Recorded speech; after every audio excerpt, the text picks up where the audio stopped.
that you even ask for help is just, I think, the mark of someone who is going to grow exponentially. I'm a Mhm. learner, like, and I just don't think if you're not willing to learn, how can you grow? It's so interesting that from being in this seat and having the opportunity to sit down with so many amazing agents, I find that people like you, who you're a professional violinist, when you put in the time to practice, it frames things in a very different way. So the day of the performance, it wasn't like a game. It wasn't a win or a loss.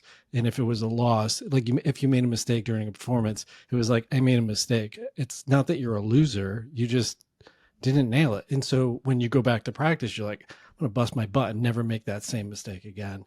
And so it really goes back to the discipline in the training. And I echo so much of what Susie has shared is just really think about all of this, the business, in the same way as your whole violin experience of, if you're training somebody from zero, like, you have to give them patience. To They're not going to figure it out, and it's really hard for me because I'm a perfectionist and I want to move incredibly fast, and I have to literally force myself to give a compliment or to be like, hey, this actually looks really good, because I'm so like, that's what you're supposed to do.